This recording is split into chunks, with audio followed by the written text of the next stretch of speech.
Alrighty, everyone. We are now kind of starting the game, viewers. But yeah, there's a lot of people here that I wanna talk to, and a lot of places that we can explore. But before I do any of that, viewers, I'm gonna dedicate this episode to a lot of reading materials here.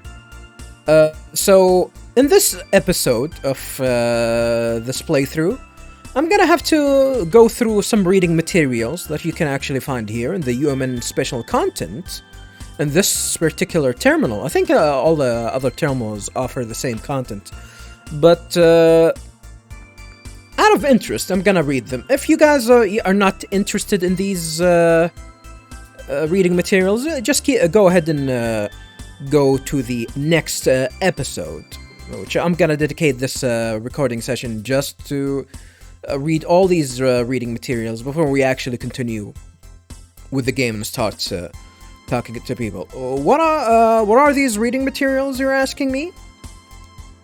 They're gonna be some sort of a summary to the first game, viewers.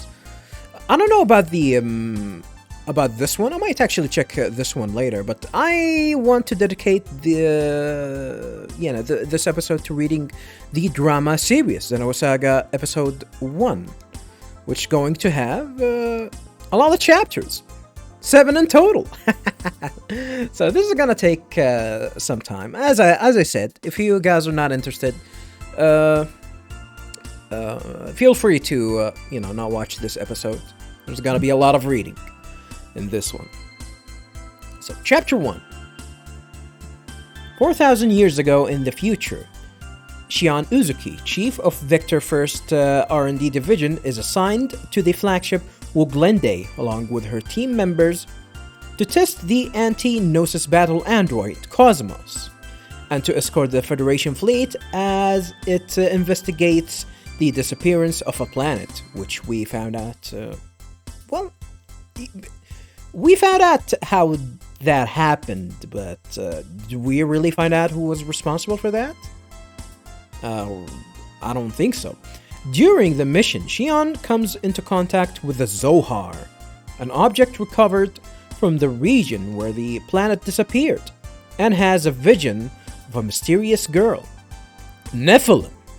Later, the Federation fleet is attacked by the Gnosis pilgrimage fleet. Commander Chernikov, under orders from the U-TIC Organization, attempts to acquire the Zohar during the onslaught, but it is taken by the Gnosis. Shion is chased relentlessly by the Gnosis, but Cosmos, who has started up on her own, comes to Shion's rescue. On her own, huh? Cosmos annihilates the Gnosis with overwhelming power, but she also takes the life of First Lieutenant Virgil. Which, question mark? Did she actually do that? I'm probably gonna talk a lot of spoilers here, viewers. If you're gonna watch this particular series, viewers, particular Let's Play, of course, this is a sequel, so be warned that I'm gonna spoil a lot of the events that happened in the first one, including reading these chapters. But supposedly, we find out later that Virgil isn't actually dead, and he's kind of I don't know, something is not right with him. He's too powerful, and his allegiance is also unknown, kinda. Shion rebukes Cosmos, but Cosmos shows no interest in what Shion says. Atta girl. Alright, let's move to Chapter 2. Shion escapes from the Woglende and it's picked up by a civilian fighter ship, Elsa. It's the same ship that we rode here. At Cosmos' suggestion, air quotes, the crew of the Elsa reluctantly alters its course to head for Second Melcha. At the same time, a special missions combat cyborg known as Ziggurat 8 takes on an assignment from the Contact Subcommittee. His mission is to recover the 100 series Realian prototype Momo created by Professor Joachim Mizrahi. He infiltrates the U-TIC Organization base and succeed in rescuing Momo. Which, yeah, this is definitely something that happened. We only played as Ziggy, which I think it was interesting. But it is pursued by the U-TIC commander Margulis. Ziggy and Momo are rescued by the Elsa in hyperspace. That was a coincidence, really. Upon learning that the two of them are headed for Second Miltia, the group decided to travel together. Well, yeah, that definitely is some sort of a summary. Yeah, as I talked about the first game, like my mini review back when I finished the game, viewers, the first game really only serves as some sort of an introduction, just introduction to the game's world and the main characters. And, that's it. Nothing really important happens, except for really certain events that can be a little bit important once you actually know about these characters. Meanwhile, Margulis once again ordered the recovery of the Zohar and the 100 series. In addition, he calls upon a man named Albedo. He's a nice guy. The Elsa's flight seems smooth, but Commander Chernikov, who was rescued with Shion, begins to act strangely, as if in reaction to Chernikov's condition. A large swarm of Gnosis appears before the Elsa.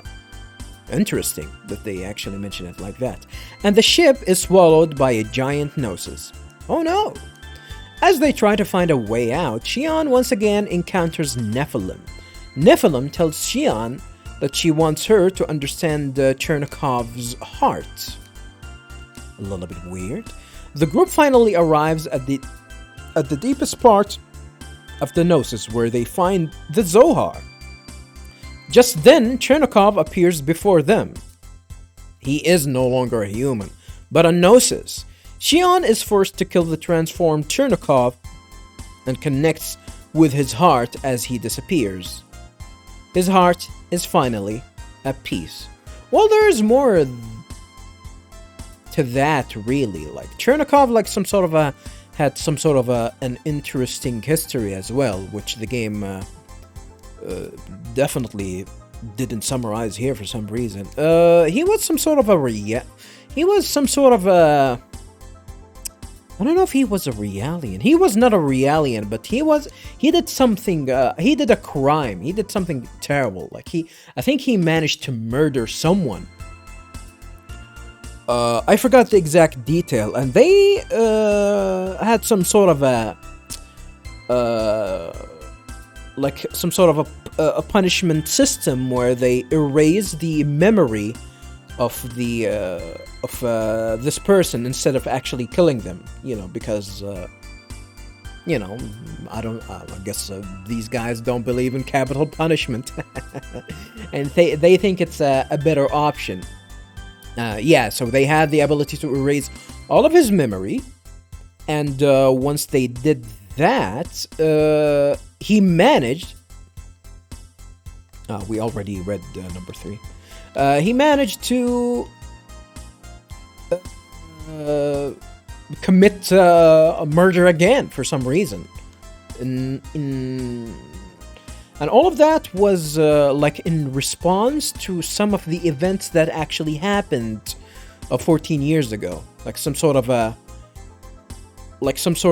effects of the Song of Nephilim, maybe? This is what the game was trying to suggest.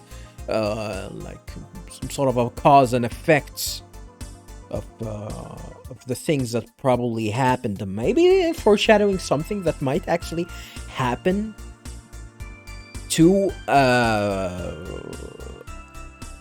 maybe other characters in the game too, other with the main characters, probably.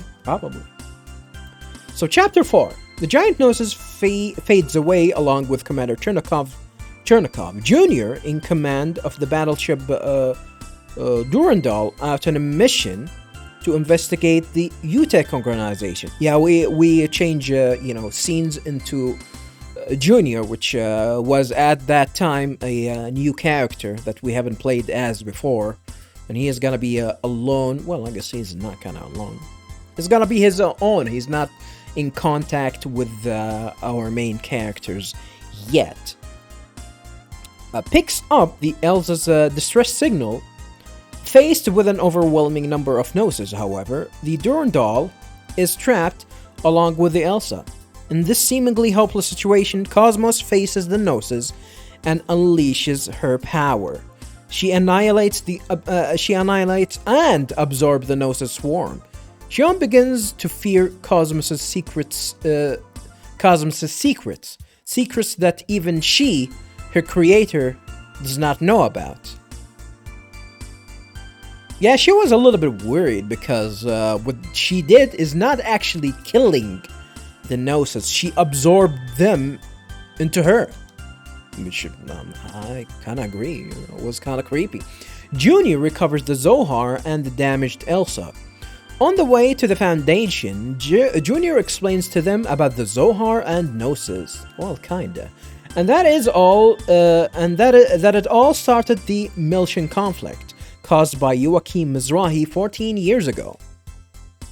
Momo is shocked to hear that her father is known as a madman. It's not like her biological father, because Momo is a Realian. Realians are not humans, and they don't have human rights, and they shouldn't. They do have some sort of Realian rights for some reason. I don't know. They deserve to be, sit at the back of the bus, if you ask me. Shion gently comforts the troubled Momo, telling her that Joachim's inventions continue to be useful to people, that he couldn't have... I definitely missed on reading the last line, viewers. Should I bother and actually go there? Damage explains that all sorts started with a mention conflict. Joachim is shocked to hear that. Shion gently comforts the trouble, Momo telling her that Joachim's inventions continue to be useful to people, and that he couldn't have been such a madman. I disagree. They're not gonna mention the way he actually killed himself as well. Which is funny. Upon their arrival at the Foundation, Shion finds the mingling director, Guinan Kukai, waiting for them. Guinan promises to send them to Second Miltia and tells them to rest until then. They're not gonna mention that Guinan looks oddly similar to Junior. Not to mention that he also looks similar to goddamn Albedo. Shion feels something strange about Junior and Guinan. Guinan and Junior also feel something strange about Shion and Cosmos. Interesting. When the Durandal arrives in Miltian space, they are suddenly surrounded by Federation battleships and arrested as traitors. Uh-oh. Miltian representative Helmer explains to Shion and the others that this is a plot by the U-TIC Organization.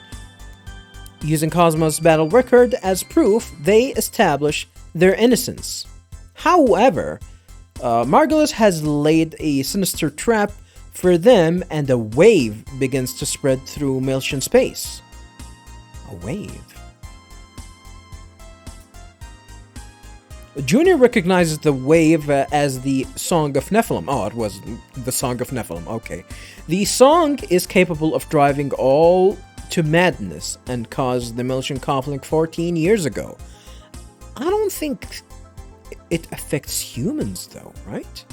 It now calls forth a great swarm of Gnosis into Militian space. I don't think we established that it actually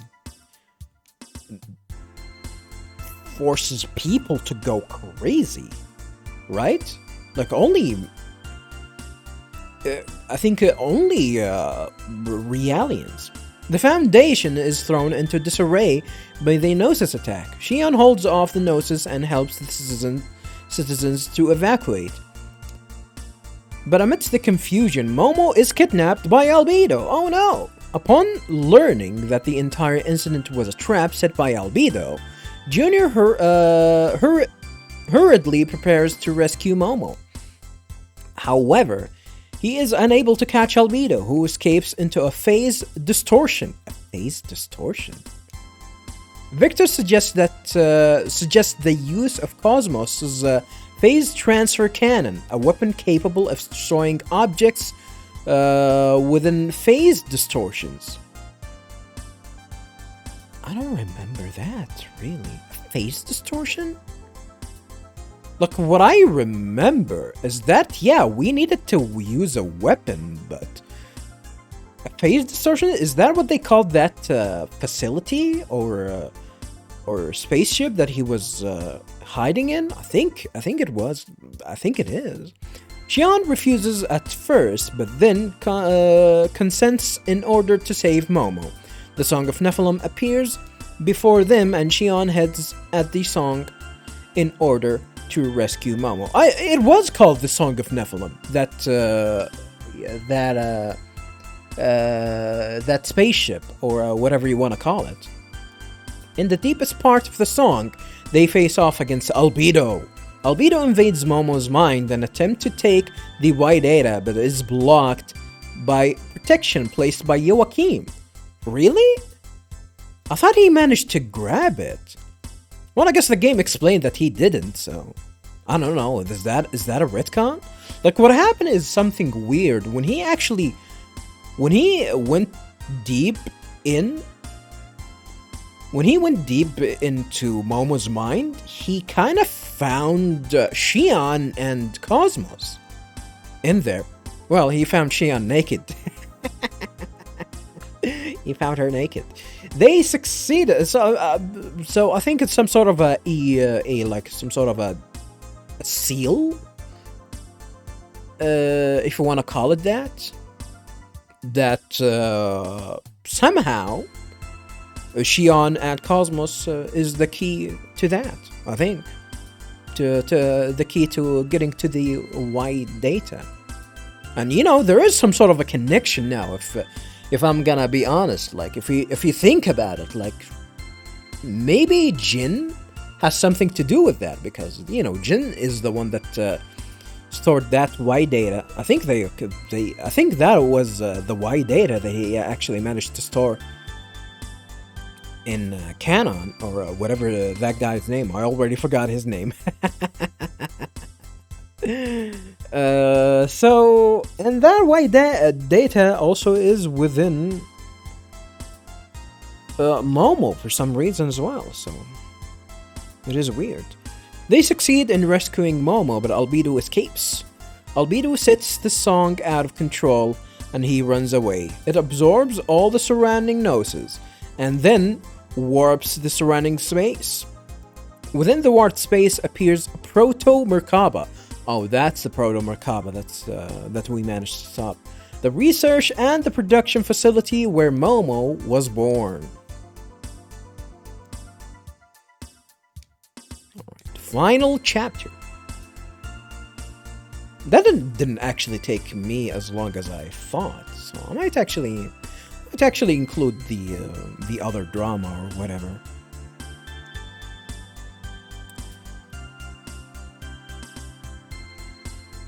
Chapter 7. Proto-Merkaba docks with the song and becomes operational. It annihilates the Federation fleet in an instant. Albedo targets second Demeltia. Shion begins an attack to stop Proto-Merkaba. Upon arriving at the center of Proto Merkaba, they find Albedo and Proto Merkaba's core, which has been overtaken by a Gnosis. They're not gonna explain? Like, there was something there as well. Like, what was it? They found something important, I remember, before actually facing with Albedo. The Gnosis fuses itself with the core and goes out of control. Albedo laughs at them and disappears. They succeed in stopping Proto Merkaba, but now it begins falling towards second Miltia. In order to minimize the damage, they must split Proto Merkaba apart. But there will not be enough time for that to escape. Cosmos tells Shion that she will remain behind in order to split Proto Merkaba, since she is capable of escaping after a procedure is complete. The others urge Shion on, and she reluctantly agrees. Proto Merkaba begins splitting apart, but the destruction of Proto Merkaba throws the Elsa off balance, and it falls into the atmosphere along with the wreckage. The Elsa is at the brink of destruction when, on the ship's monitor, they see Cosmos on the outer hull of the Elsa. Cosmos extends her defense field and protects the Elsa. Shion, concerned for Cosmos' safety, yells at her to stop, but communications are cut off.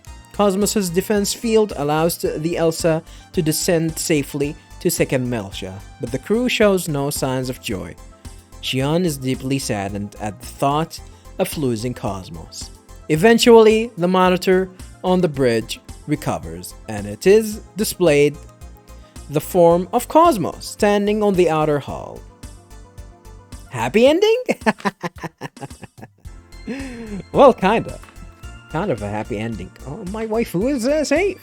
Well, I don't know if I'm gonna call her my waifu.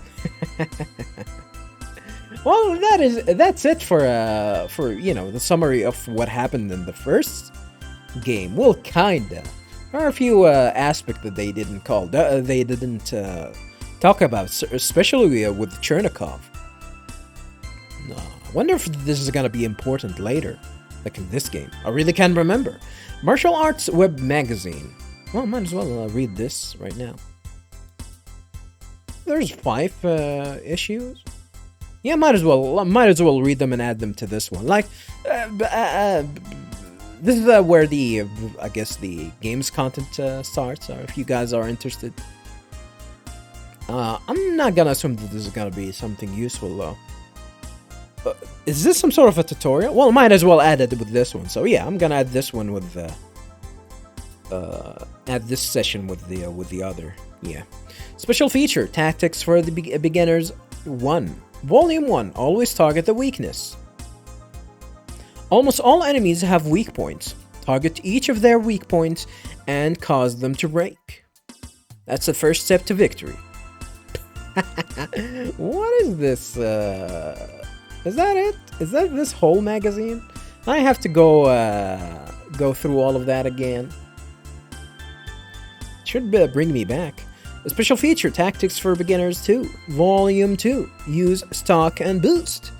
After crippling an enemy's stance with Break, quickly follow it by knocking the enemy onto an air or down position. The secret to this is readying Stock for follow attacks ahead of time. So yeah, I guess there is some sort of a tactic here where planning your attack if you want to do that, but I don't think this is gonna be necessary for most of the battles. Like, you can actually throw attacks normally and you'll be fine, if I remember correctly. Enemies that are in the air or down positions are very vulnerable. Quickly use Boost and hit them with consecutive attacks. This will be your basic fighting pattern. Oh no. I wanted to get to the magazine. Number 3. Volume 3. Make use of event slots. First, use BST, Boost, to charge your boost gauge. If you use consecutive boosts, the enemy will be unable to attack. Offense is the best defense. Offense is the best defense. Damn. A lot of people that play fighting games are a big fan of these. A big fan of these tactics. Offense is the best defense. When going all out, try to get CTC, critical. Use the power stored up with stock all at once for greater damage. Well, I guess that makes sense. When finishing the enemy off, aim for a skill. It will increase the skill points. You will increase the skill points that you will earn. During this in boss battles will yield phenomenal results. Well, assuming that I can actually calculate the... Well, I can calculate that. Because, enemies' health are gonna be up at all times. Which is really good. Special Feature 4. Or Special Feature Tactics for Beginners 4. Volume 4. Simultaneous use of various elements. During battle, aim for causing air or down, having critical in the event slot, moving behind the enemy and trying for critical hits. Is that something that I can do? If I actually engage enemies from behind, I'm gonna have some sort of a back attack? I don't think the game ever told me about that. It's probably gonna be useful. Try to utilize all of these elements at the same time. That's the shortcut to victory. Alright.